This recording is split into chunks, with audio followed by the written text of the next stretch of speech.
Assalamualaikum warahmatullahi wabarakatuh.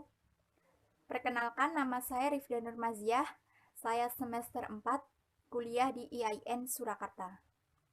Nah, di sini saya mendapatkan tugas dari dosen yaitu Ibu Media Kusuma tentang analisa pengaruh COVID-19 terhadap keuangan perbankan, khususnya pada keuntungannya.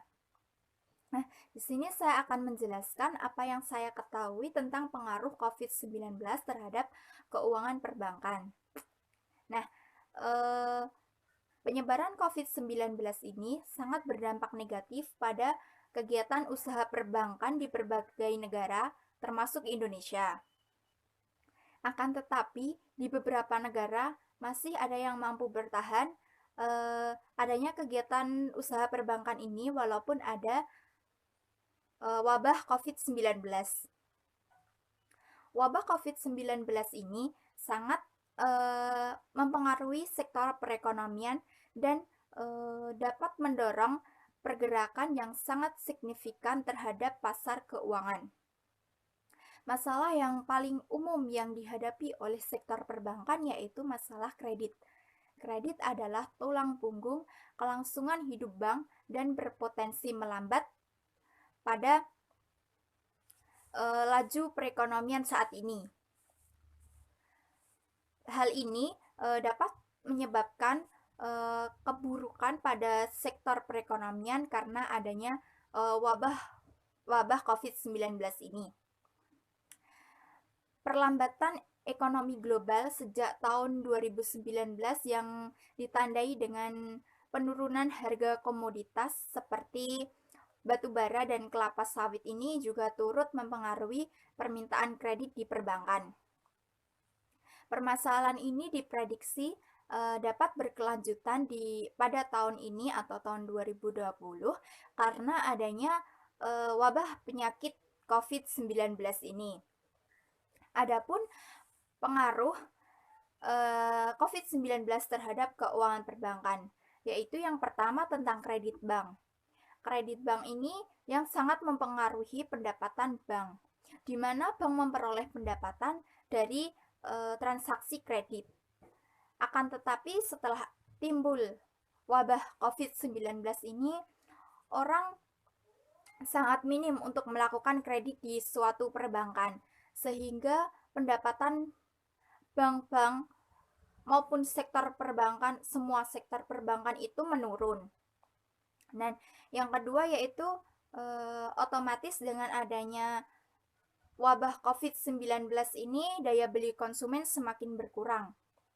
Contohnya saja saham perusahaan semen Indonesia yang awalnya atau kondisi masih normal dan belum adanya wabah COVID-19 ini harga per lembarnya 12.000 sehingga dengan adanya wabah COVID-19 ini harga per lembar menjadi 6.000.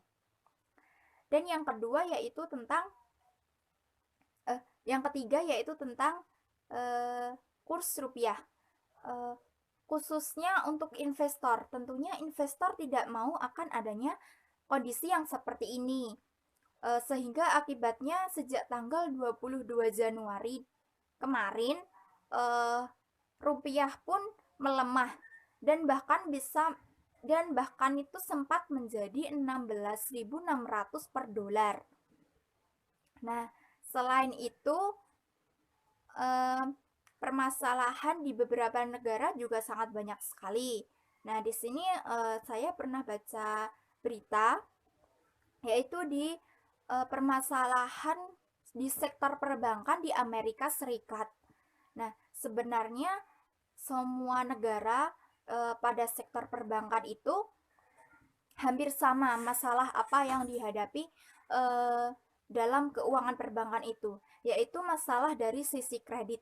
Nah, tapi selain dari sisi kredit itu, margin bunga bersih perbankan di Amerika Serikat jangka panjang ini juga terancam sangat tertekan. Nah, kemudian permasalahan tersebut diperkuat oleh kajian Fitch Ratings yang memprediksi bahwa